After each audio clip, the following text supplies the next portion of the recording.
અમે વૈષ્ણવીને આ ઘરની વહુ બનાવીશું.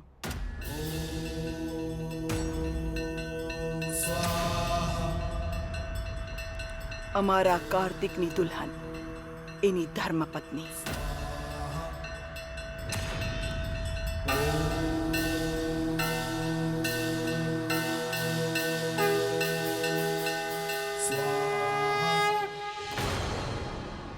માજી, માજી આ શું કહી રહ્યા છો?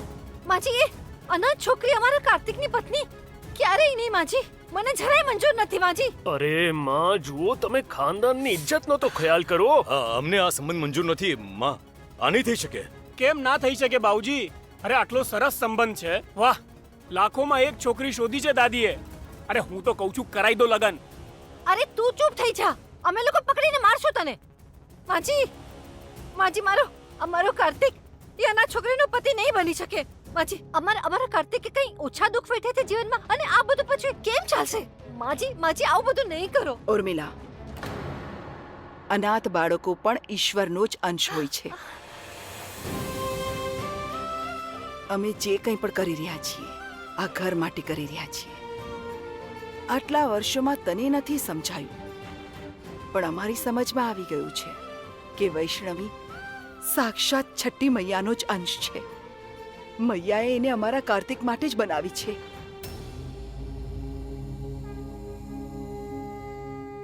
યશોદા, જી, જી માલકીન. આશા છે તને આ સંબંધથી કોઈ આપત્તિ નહીં હોય. આ શું કહી રહ્યા છો માલકીન? આ શું કહી રહ્યા છો તમે? જા, જઈને દીકરીના લગ્નની તૈયારી કર.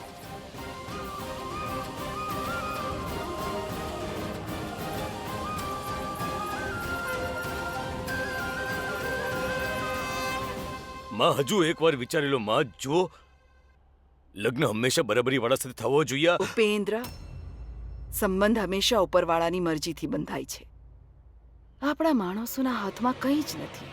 વિચાર, કાર્તિકને શ્રાપ મળ્યા પછી વૈષ્ણવીનું મૈયાનું ચૂંદડીમાં લપેટાઈને અમારા જીવનમાં આપવું. એણે આજે સીડી પર ચડીને કાર્તિકનો જીવ બચાવ્યો છે. આ કોઈક સંકેત છે. વિચારો, સમજો.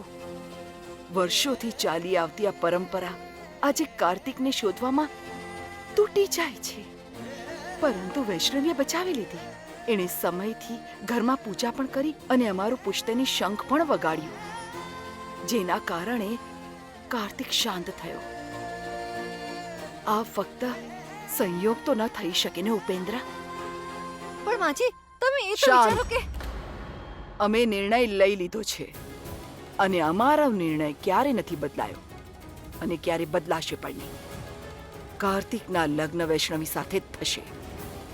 જાઓ, બધા જઈને લગ્નની તૈયારી કરો.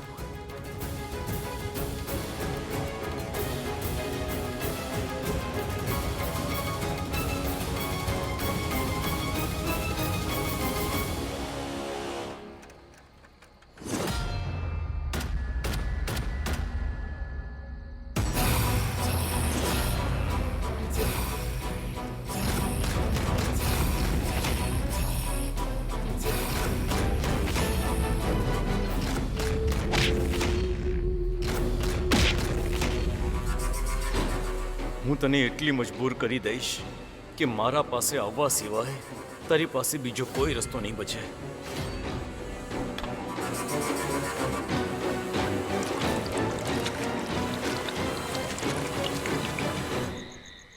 થેન્ક યુ માઈ. હું જાણું છું કે તમે હંમેશા સાચો રસ્તો દેખાડો છો. તો પછી જા, જઈને તારી દુકાન સંભાળ. જા. મને તમારા પર પૂરો ભરોસો છે છઠ્ઠી મૈયા. હું જાણું છું કે તમે મારી સાથે ક્યારેય ખોટું નહીં થવા દો.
મૈયા ફરીથી હજી કેટલા કષ્ટ લખેલા છે વૈષ્ણવીના જીવનમાં. જેના જીવનનો ઉદ્દેશ્ય મહાન હોય છે એમને અઘરી ચુનૌતીનો સામનો કરવો જ પડે છે શૈશવ. આવા જ મહાનતાઓની પરીક્ષા હોય છે અને આને પાર કરીને જ મહાનતાના શિખર પર પહોંચી શકાય છે.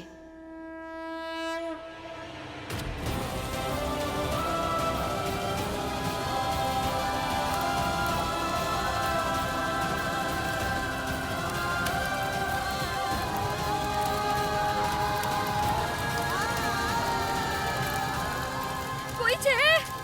કોઈ પાણી લઈને આવો ને. એ છઠ્ઠી મૈયા, શું થઈ ગયું? 25,000નો લેંઘો છે. જરા આરામથી સીવજો, જરા સંભાળીને રાખજો. બહુ મોંઘું છે. અનિકા દીદીના ચણિયાચોળી ગમે એમ કરીને બચાવવા પડશે. કોઈ પાણી લઈને આવો. એ છઠ્ઠી મૈયા, મારી દુકાનને બચાવી લ્યો. છોડ મને જવા દે. મારી દુકાનને બચાવવા દે. છોડ. કેમ છોડી દઉં હું તને? આ તો આજ સુધીના તારા કર્મની સજા આપી છે મેં તને. છોડ. સડકવા દે આ દુકાનને. હવે કઈ નહીં થઈ શકે. એ છઠ્ઠી કોઈ મૈયા, સહારો નથી બચ્યો હવે તારો. છોડ મને. લગ્ન કરી લે મારી સાથે. આવી 10 દુકાનો ખોલીને આપીશ તારા માટે. તારા જેવા માણસ સાથે લગ્ન કરવાથી તો હું આગમાં પડી જવાનું પસંદ કરીશ, પણ હું તારા સાથે લગ્ન નહીં કરું. જા. બળવું છે તારે તો જા.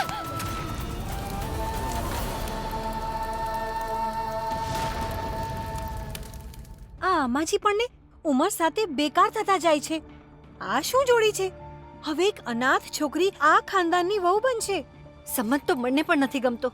અરે બાળક છે કાર્તિક અમારો, એને એ છોકરી સાથે કેવી રીતે જોડી દઈએ?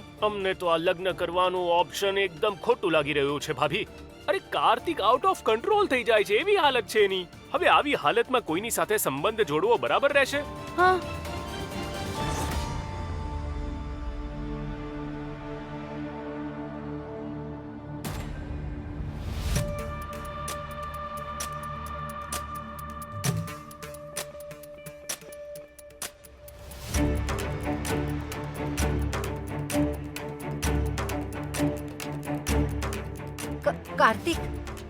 કાર્તિક બેટા, સાંભળ, અમે શું કહી રહ્યા છે સાંભળ તો. કાર્તિક,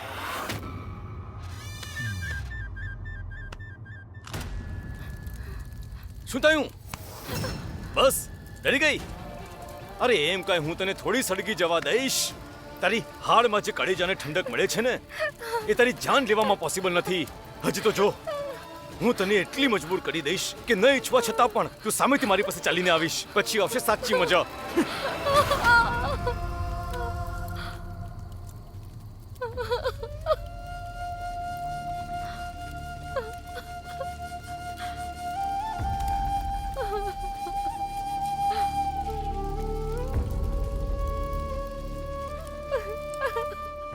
શું અલકાએ ના પાડી દીધી? હા, એ તો કરવું જ હતું, કારણ કે છોકરીઓને છોકરાઓ સાથે લગ્ન કરવા હોય છે, વાંદરાઓથી નહીં. અને કાર્તિક, તને શોધતા અમે જોયું કે તું કોઈને પટકીને કૂટી રહ્યો હતો. અરે પથ્થરો લઈને મારી રહ્યો હતો એમને. શું છે આ બધું? હે? અરે તું ઠાકુર ખાનદાનનો દીકરો છે કે શેરીનો ગુંડો? દિયરજી જવા દો ને, બાળક છે. ના ભાભી, અરે દર વખતે આવી રીતે ન છોડી શકીએ આને.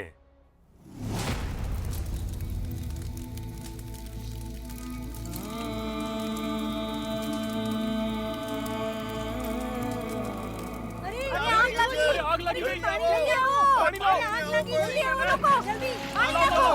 પાણી લાવો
ભાભી, જે પણ આની સાથે થયું છે એનું મને દુઃખ છે, પણ દર વખતે એનું બહાનું બનાવીને વારંવાર તમાશો કરવાનો શું મતલબ છે? જુઓ ભાભી, થોડો તો સેલ્ફ કંટ્રોલ આણે પણ શીખવો જ પડશે. બિલકુલ સાચું કહી રહ્યા છે આ. અરે આપણા કુટુંબનું નામ છે આ સમાજમાં. આવી હરકતો શોભા નથી દેતી આમને. કાર્તિકે સમજવું જોઈએ ને જીજી. અને એનો પરિવાર હોવાને નાતે આપણે પણ સમજવું પડશે બેટા. અરે જીજી બસ બસ, હવે આ વાત પર વધારે બહેસ નહીં થાય.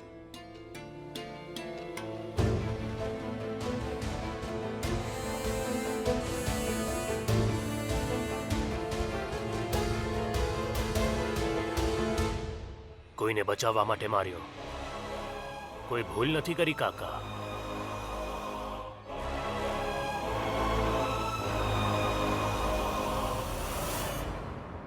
માં, ભાઈ કંઈ ખોટું નથી કહી રહ્યા. In fact most of the time ભાઈ સાચા જ હોય છે. હવે કોઈની જાન બચાવવા માટે જો એમણે ગુંડાઓને માર્યા પણ છે તો આનાથી તો અમારી ફેમિલીની ઇજ્જત વધશે જ ને, ઘટશે નહીં. અરે બંધ ઘડિયાળ પણ 24 કલાકમાં 2 વાર સાચો સમય બતાવે છે કસ્તુરી. એનો એ મતલબ નથી કે ઘડિયાળ વાપરવા માટે એકદમ બરાબર છે. પણ કાકા, પણ શું? હા, અરે તને આ હાફ રાઈટ બરાબર લાગે છે? આજ આના કારણે ઓલી અનપઢ ગવાર લડકી આપણા ઘરના મંદિર સુધી આવી ગઈ. અરે ખબર નહીં કેવા ગંદા લોહીમાં પેલી છોડીને ગાળ આપે છે. શું કરે છે? ભાઈ, ગાળ કેમ આપે છે? છોડ એને. કાર્તિક છોડ દે. કાર્તિક છોડ. કાર્તિક છોડી દે. છોડ. છોડી દે. ભાઈ, તારો મોટો ભાઈ છે, છોડી દે એને. કાર્તિક સાંભળ, છોડીને. કાર્તિક ભાઈ, છોડી દે. ચાલ તું, ચાલ અંદર. કાર્તિક ચાલ. અરે હું કહું છું ખુલ્લો મૂકવા લાયક નથી એ માણસ. વૈષ્ણવી, વૈષ્ણવી, વૈષ્ણવી ક્યાં છે? વૈષ્ણવી, વૈષ્ણવી, વૈષ્ણવી, મારા ચણિયા ચોળી ક્યાં છે? બોલ ને.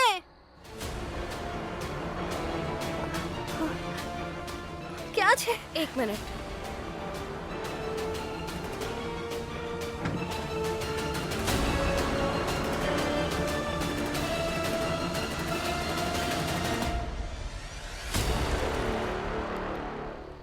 હે ભગવાન, મારા ચણિયા ચોળી બધું ખતમ થઈ ગયું. સાસરાવાળાએ 25,000ના ચણિયા ચોળી મોકલાવ્યા હતા. 3 દિવસ પછી મારા લગ્ન છે અને એમના સુધી જો આ વાત પહોંચી ગઈ કે મેં આ ચણિયા ચોળીનું ધ્યાન પણ નથી રાખ્યું તો એ લોકો મારા લગ્ન તોડી દેશે. મારા ઘરવાળાઓને એટલી હેસિયત પણ નથી કે આવા ચણિયા ચોળી લઈને આપી શકે. બધું ખતમ થઈ ગયું, બધું ખતમ થઈ ગયું. મારી પણ 1000 રૂપિયાની સાડી હતી, બધું બળી ગયું, બરબાદ થઈ ગયું. અને મારી તો 2000ની હતી. બધું સત્યાનાશ કરી દીધું આણે. મારા 5 દુપટ્ટા હતા 1500ના, એ પણ બળીને રાખ થઈ ગયા.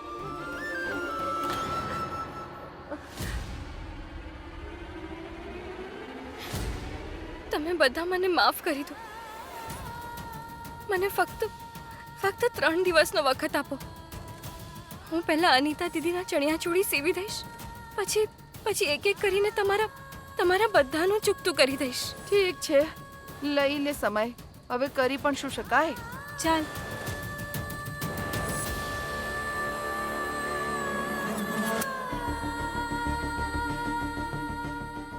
અનિતા દીદી, હું તમને વચન આપું છું કે મારા રહેતે તમારા લગ્ન નહીં તૂટે. હું 3 દિવસમાં તમારા ચણિયા ચોળી સીવી દઈશ. મારા પર વિશ્વાસ કરો.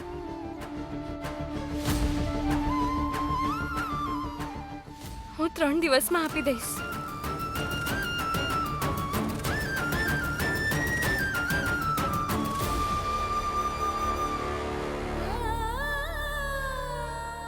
જુબાન તો આપી દીધી, પણ આટલા બધા રૂપિયા હું ક્યાંથી લાવીશ?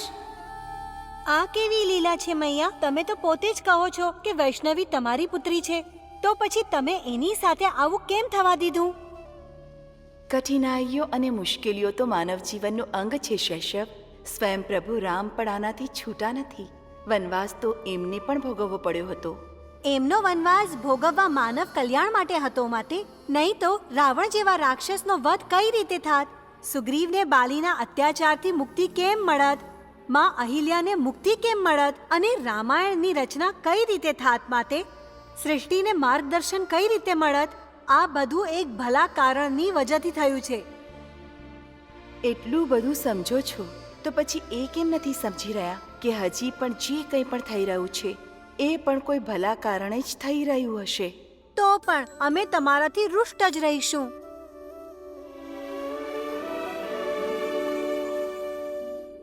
હે ભગવાન, આ શું થઈ ગયું? વૈષ્ણવી, વૈષ્ણવી, વૈષ્ણવી, મારી દીકરી, તે તો મારો જીવ જ લઈ લીધો હતો. ઠીક છે તું? તને કઈ થયું તો નથી ને? તું ઠીક છે ને? આ કપડા, લત્તા, પૈસા, ટકા તારી જિંદગીથી વધારે નથી મારા માટે. તું ઠીક છે? તો બધું ઠીક છે. જય મહાદેવ. હવે હું શું કરું માસી? મારાથી કોઈનું નુકસાન જોવાતું નથી. અને તમને ખબર છે, અનિતા દીદીના 3 દિવસમાં લગ્ન છે. અને એમના ચણિયા ચોળી જુઓ. હવે એમના ચણિયા ચોળી કેમ પાછા આપીશું? અને બધાના પૈસા એ કેમ પાછા આપીશું? કેવી રીતે કરીશું આ બધું? રડ નહીં બેટા, મારી વાત સાંભળ. મારી વાત સાંભળ દીકરી. છઠ્ઠી મૈયા તારી સાથે છે. તારી બધી જ મુશ્કેલીઓનો હાલ છઠ્ઠી મૈયાએ મોકલી દીધો છે. અને એ પણ ઠાકોર સાહેબની હવેલીથી. કાર્તિક અમારો દીકરો છે, અમારો બાળક. એની જિંદગીનો આટલો મોટો ફેસલો લેવા પહેલા તમને અમારી સાથે એક પણ વાત કરવાનો જરૂરી નહીં લાગ્યું માજી? કેમ કે હું એની ઓરમાનમાં છું. આ જોડી ઉપરવાળો બનાવીને મોકલે છે. અને રહી વાત મોટી માલકીનની, તો જો એમના વિચારો આ અમીર ગરીબ જેવા હોત તો તારા માટે આ રિશ્તો કેમ મોકલત બેટા? વાત હવેલીના શાનની નથી માં, વાત કાર્તિકની મનોસ્થિતિની છે. તમે આ વાત બહુ સારી રીતે જાણો છો કે તમારી વાત અમારા માટે પથ્થરની લકીર હોય છે માં, પણ આ વખતે અમને એવું લાગી રહ્યું છે કે કાર્તિકે લગ્નના મંડપમાં નહીં બેસવું જોઈએ. લક્ષ્મીના આવતા જ બધું સુધરી જશે બેટા.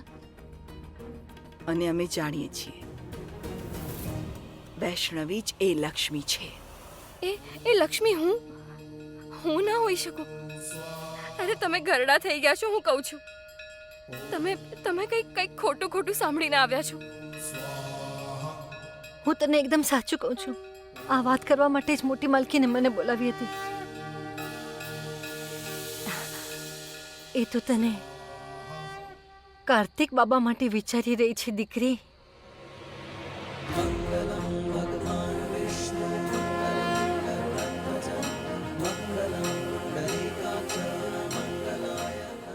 હા હા,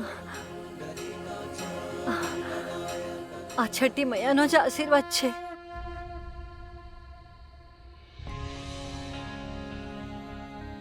બાળપણથી તે બહુ જ દુઃખ વેઠ્યા છે દીકરા, બહુ જ દુઃખ વેઠ્યા છે. પણ હવે નહીં, હવે બિલકુલ નહીં. મારી વૈષ્ણવી હવે રાજ કરશે. રાજ. હા, હવે મારી વૈષ્ણવી હવે રાજ કરશે. રાજ કરવા માટે રાજકુમારી હોવું પડે માસી. અને હું તો રંગ પણ નથી. એ દીકરા, આ રાજા અને રંગ માણસોએ બનાવેલો ખેલ છે. ભગવાને તો બધાને સમાન બનાવીને મોકલ્યા છે આ ધરતી પર. અને આ એક વાત ક્યારેય નહીં ભૂલતી, આ જોડી ઉપરવાળો બનાવીને મોકલે છે. રહી વાત મોટી માલકીનની, તો જો એમના વિચારો આ અમીર ગરીબ વાળા હોત ને તો એ તારા માટે આ રિશ્તો કેમ મોકલાવત? અને મને આ બધું શા માટે કહેત? હા, મોટી માલકીનનું તો દિલ મોટું છે માસી, પણ બાકી ઘરવાળાઓનું શું?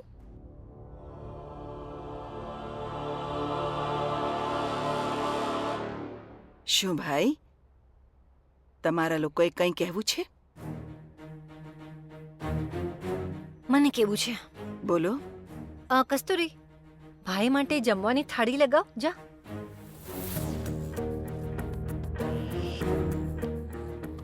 તો ઉર્મિલા, તને પણ આ સંબંધથી આપત્તિ છે કે? નહીં હોવી જોઈએ શું? કાર્તિક અમારો દીકરો છે, અમારો બાળક, અમારા કાળજાનો ટુકડો છે. એની જિંદગીનો આટલો મોટો ફેસલો લેવા પહેલા તમને અમારી સાથે એક પણ વાર વાત કરવાનું જરૂરી નહીં લાગ્યું? કેમ માં? કેમ કે હું એની ઓરમાન માં છું.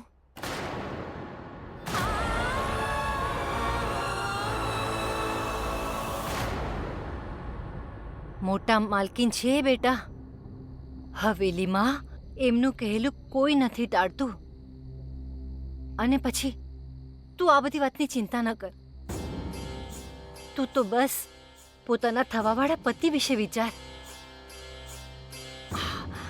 આખરે છઠ્ઠી મૈયાએ તો મારી ઢીંગલીનું જીવન સુધારી જ દીધું.